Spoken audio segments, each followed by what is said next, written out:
যদিও তালের বড়া বানানোর অনেক রকম পদ্ধতি আছে, বাট আজকে আমি আপনাদেরকে একদম সহজ পদ্ধতিটা করে দেখাবো, যাতে আপনারাও বাড়িতে খুব সহজে 2-3টে উপকরণ দিয়ে তালের বড়া তৈরি করে নিতে পারেন। আর এই পদ্ধতিতে বানালে প্রত্যেকটা তালের বড়া এরকম ফুলবে, আর তালের বড়াগুলো হবে এরকম তুলোর মতন নরম তুলতুলে। আর এই রেসিপির সাথে থাকছে অনেক রকমের টিপস, যেগুলো ফলো করলে আপনারাও বাড়িতে এরকম নরম তুলতুলে তালের বড়া খুব সহজে আপনারা একদম সামান্য কিছু উপকরণ দিয়ে যখন তখন তৈরি করে নিতে পারবেন। নমস্কার বন্ধুরা, welcome back to my channel আরবি স্পেশাল কিচেনে আমার সকল বন্ধুদেরকে স্বাগত জানাই। আজকের এই রেসিপিটা ভালো লেগে থাকলে একটা লাইক করে দেবেন, আর আমার চ্যানেলে নতুন হয়ে থাকলে চ্যানেলটিকে সাবস্ক্রাইব করে রাখবেন, বেল আইকনটা ক্লিক করে অল অপশনটাকে অ্যাক্টিভ করে রাখবেন। তাহলে আমার চ্যানেলে শেয়ার করা এরকম নিত্য নতুন রেসিপির আপডেট সবার আগে আপনারা পেয়ে যাবেন। আমার সকল বন্ধুদের কাছে রিকোয়েস্ট রইল ভিডিওটা স্কিপ না করে পুরো ভিডিওটা দেখবেন। আশা করছি আজকের এই রেসিপিটা আপনাদের দারুণ লাগবে। তাহলে চলুন বন্ধুরা, রেসিপিটা আমরা দেখে নিই। সবার প্রথমে আমি একটা মিক্সিং বোল নিয়ে নিয়েছি। এই মিক্সিং বোলের মধ্যে আমি এই কাপ মেপে 1 কাপ লিকুইড দুধ দিয়ে দিলাম। আচ্ছা, লিকুইড দুধটা কিন্তু আমি রুম টেম্পারেচারে থাকা নিয়ে নিয়েছি। আর এই দুধের মধ্যে আমি এই বাটি মেপে হাফ বাটি সুজি দিয়ে দিলাম। সুজি আর দুধটা একটা চামচের সাহায্যে খুব ভালোভাবে মিশিয়ে নিচ্ছি। এখন এটাকে 15 মিনিটের জন্য রেস্টে রেখে দেবো। ততক্ষণের মধ্যে আমি এখানে তালের ব্যাটারটা তৈরি করে নেবো। তার জন্য একটা বড় দেখে মিক্সিং বোল নিয়ে নিয়েছি। এখন একটা ছাঁকনির সাহায্যে আমি ময়দাটাকে চেলে নেবো।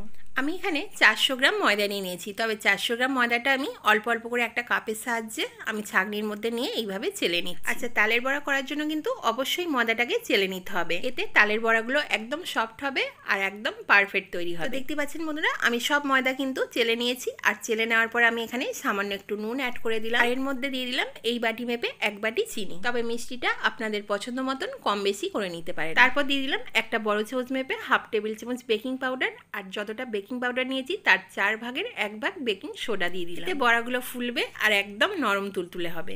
এরপর এখানে একটা তাল নিয়ে নিয়েছি। এই তালটাকে এখন আমি ছড়ে তালের পাল্পটা বার করে নেব। আচ্ছা, তাল ছড়াটা আমি আপনাদেরকে আর দেখালাম না। একটা গ্রেটারের সাহায্যে আমি তালের পাল্পটা পুরোটা বার করে নিয়েছি। একটা গোটা তাল থেকে আমি এতটা পরিমাণ পাল্প বার করে নিলাম।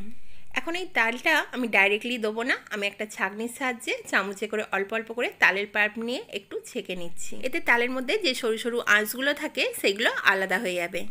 এতে তালের বড়াগুলো একদম পারফেক্টলি তৈরি হবে।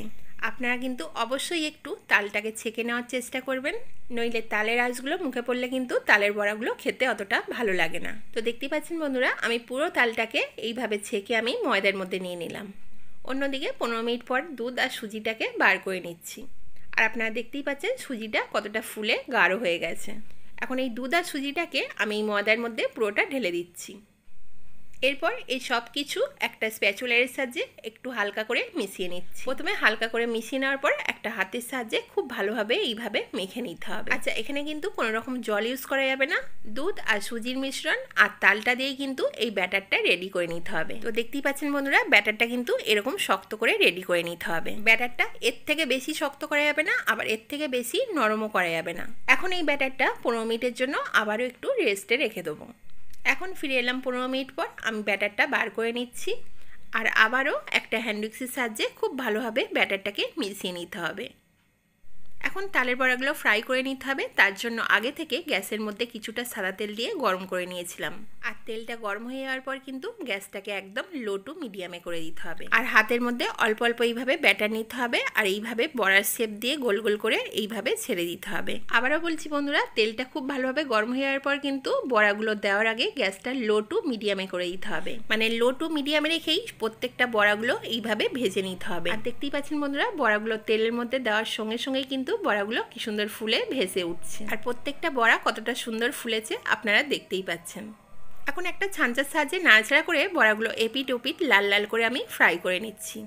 গ্যাসটা হাই ফ্লেমে রেখে বড়াগুলো ভাজলে কিন্তু বড়াগুলো ভিতরে কাঁচা থেকে যাবে আর বড়াগুলো পারফেক্টলি রেডি হবে না। বন্ধুরা, আপনাদেরকে যেই টিপসগুলো আমি বলছি সেই টিপসগুলো আশা করি আপনারা বুঝতে পারছেন। আপনাদের বুঝতে কোনো রকম অসুবিধা হচ্ছে না। দেখতে পাচ্ছেন বন্ধুরা, আমি বড়াগুলোকে খুব ভালোভাবে ভেজে নিয়েছি, আর একটা প্লেটের মধ্যে আমি সার্ভ করে নিচ্ছি। আমি প্রত্যেকটা তালের বড়াগুলো এইভাবে একই রকম প্রসেসে ফ্রাই করে একটা প্লেটের মধ্যে সার্ভ করে নিচ্ছি। আর আপনারা দেখে বুঝতেই পাচ্ছেন প্রত্যেকটা তালের বড়া কতটা সুন্দর ফুলেছে আর একদম তুলোর মতন নরম তুলতুলে হয়েছে। আমি তালের বড়াগুলো একটা ভেঙে দেখাচ্ছি যে কতটা পারফেক্ট তৈরি হয়েছে। তো দেখতেই পাচ্ছেন বন্ধুরা কতটা সুন্দর আর কতটা নরম তুলতুলে হয়েছে। তাহলে আর দেরি না করে আমি যেই প্রসেসে তালের বড়াগুলো ফ্রাই করে দেখালাম, এই প্রসেসে আপনারাও বাড়িতে ঝটপট তৈরি করে নিন। আর বাড়িতে ট্রাই করলে আমাকে কমেন্ট বক্সে জানাতে ভুলবেন না আপনাদের কেমন লাগলো। আর আজকে এই রেসিপিটা আপনাদের কেমন লাগলো অবশ্যই আমাকে কমেন্টে জানাবেন। ভালো লাগলে একটা লাইক করে দেবেন, আর যতটা পারবেন আপনাদের বন্ধুদের সাথে শেয়ার করে দেবেন। তাহলে আজকের মতন এই পর্যন্তই, দেখা হচ্ছে আবার কোনো নিত্য নতুন রেসিপির সাথে। সবাই সুস্থ থাকবেন, ভালো থাকবেন।